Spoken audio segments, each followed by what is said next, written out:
قومی اسمبلی کا اجلاس جاری، ایک مرتبہ پھر سے آپ کو وہیں لیے چلتے ہیں۔ ان تولوا فانما علیہ ما حمل وعلیکم ما حملتم۔ جناب اسپیکر، میں آپ کا مشکور بھی ہوں، اور میرے شاہ صاحب نے جو گلہ کر دیا، یہ گلہ بھی شاہ صاحب کے توسط سے آپ کو پہنچ گیا، ورنہ میں بھی اس پہ، بلکہ میرے خیال سارے ہاؤس، سارے پارلیمانی گروپ اس پہ ناراض ہو گئے کہ شاہ محمود قریشی صاحب نے آج اتنی لمبی تقریر، کیونکہ ہم پورا زندگی کے لیے۔ بہرحال جناب اسپیکر، آج جو ماحول کریٹ ہوا اور شاہ محمود قریشی صاحب نے ہمارے MMA کے دوستوں کا شکریہ ادا کر دیا، لیکن ہم نے کبھی ان کی خاطر نہیں، بلکہ ہمارے تربیت اس طرح ہوئی ہے جناب اسپیکر، ہمیں شائستگی کی سیاست دکھایا ہے، ہمیں خوبصورتی کی سیاست سکھایا ہے، لہذا ہم نے اپنے احتجاج آج کر کے اپنے سیٹوں پہ ہم کھڑے تھے جناب اسپیکر۔ لیکن جناب اسپیکر، یہ احتجاج کیوں ہم کر رہے تھے، اور میں آج ہاؤس پہ واضح کر دینا چاہتا ہوں کہ 1/2013 کا احتجاج، جو کہ ایک پارٹی کا گلہ تھا اور ایک پارٹی کا احتجاج تھا، لیکن آج تقریباً تمام سیاسی جماعتیں جو حکومت کے ساتھ ان کی سیٹوں پہ تشریف فرما ہے، ہمارے بلوچستان سے تعلق رکھنے والے لوگ ہیں، یا پنجاب سے تعلق رکھنے والے لوگ ہیں، یا دوسری سیاسی جماعتیں ہیں، اور بشمول 3 اپوزیشن کے بڑے جماعتیں، ان سب کا اس بات پہ اتفاق ہے کہ تاریخ کا بدترین دھاندلی، خان صاحب تو کہا کرتے تھے کہ منظم دھاندلی ہوئی ہے، میں سمجھتا ہوں منظم سے آگے جا کر کے 6 بجے کے بعد جو سارے لوگ فارغ ہو گئے، گھروں پہ چلے گئے، اور دھاندلی شروع ہو گئی، اور 15 دن کے بعد رزلٹ اور باقاعدہ نوٹیفیکیشن ہو جاتا ہے جناب اسپیکر۔ اور بتایا جا رہا تھا جناب اسپیکر، جو اصلاحات کے بعد شاہ محمود صاحب نے کی، تو اس میں وہ کیا نام ہے، وہ جو چیز انہوں نے RTS، اور اس نے اس پہ اعتماد کہ انہوں نے یہ دکھا دیا کہ اب ٹیکنالوجی کا دور ہے، ہم نے ایک نیا نظام متعارف کرایا، اور اب دھاندلی کا سوال ہی پیدا نہیں ہوتا ہے۔ تو آپ کی اصلاحات میں قریشی صاحب تو یہی چیز آیا۔ اب ہم اسی پہ اس ہاؤس میں ان اداروں سے، الیکشن کمیشن سے، حکومت پاکستان سے ہم یہی پوچھنا چاہتے ہیں کہ آپ کو RTS کس طرح خراب ہو گیا۔ اب جب پوچھا جاتا ہے، وہ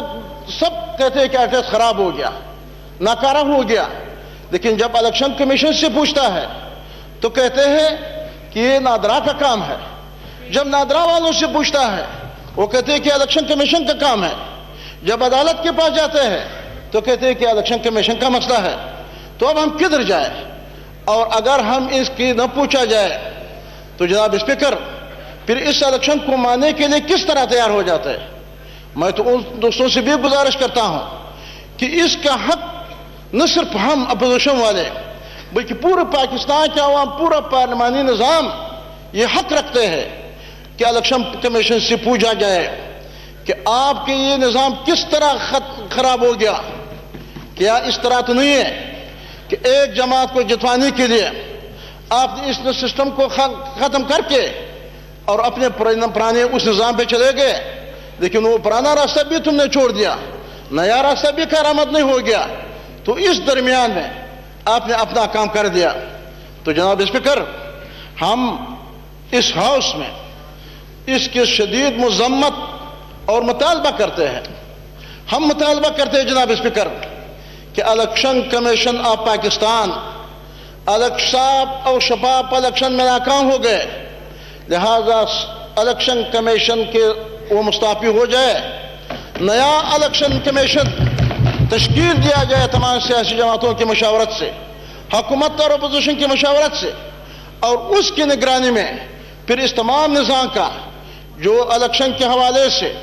جناب مولانا شہباز شریف صاحب نے جو تفصیلات پیش کیے ہیں، یا ہمارے دوستوں نے پیش کیے ہیں کہ 45 نمبر فارم کیوں نہیں ہے. آج ہم کدھر جائیں؟ اگر روڈوں پہ جاتے ہیں تو آپ کہتے ہیں کہ شائستگی کی سیاست کر لو. اگر ادھر آواز اٹھاتے ہیں تو تم ہمیں سبق سکھاتے ہیں کہ شائستگی کی سیاست کر لو. تو اب شائستگی کی سیاست ہے. میں آپ کے توسط سے جناب اسپیکر حکومتی ان اداروں سے پوچھنا چاہتا ہوں،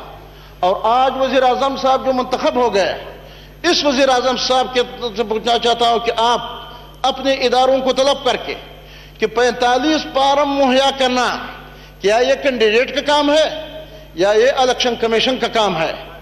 اور جب آپ 45 فارم نہیں دیتے ہیں اور ایسے کاغذ پہ آپ ان کو یہ رزلٹ بنا کر کے ان کے ہاتھ پر پکڑوا کے دے دیتے ہیں، تو کیا اگر کل عدالت میں جاؤں اور یہ قابل قبول ہے، کوئی عدالت دنیا کی کوئی عدالت قبول کرتے ہیں، لیکن اس پہ میں کیا اعتماد کر لوں؟ اور اگر ہم اس بات کی پوچھا جاتا ہے تو کہتے ہیں کہ ویسے باتیں ہوتے ہیں، جو ہار جاتے ہیں وہ داندلی کی باتیں کرتے ہیں، جو جیت جاتے ہیں وہ خوشی مناتے ہیں. لیکن اگر یہ ویسے ایسے کی باتیں ہیں،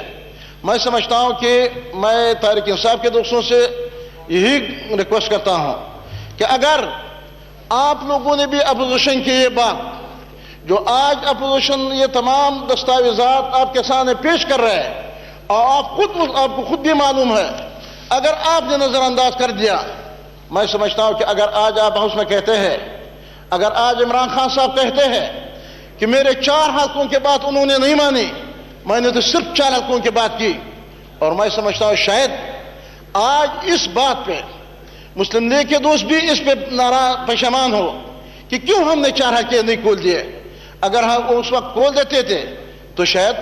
یہ آج کے دن انہیں دیکھنا پڑتا تھا. لیکن میں آج حکومتی دوستوں کو مشورہ دیتا ہوں، اور ایسے مشورہ دیتا ہوں کہ اس طرح نہیں کہ وہ اس کان سے سن کے اور یہاں سے نکالے، بلکہ ایسے مشورہ دیتا ہوں کہ اگر آپ لوگوں نے بھی اس پہ آپ نے یہ راستہ اختیار کر لیا، آپ کے ایرے جو ارد گرد کا دائرہ ہے، جو شاہ محمود قریشی اور عمران خان صاحب کے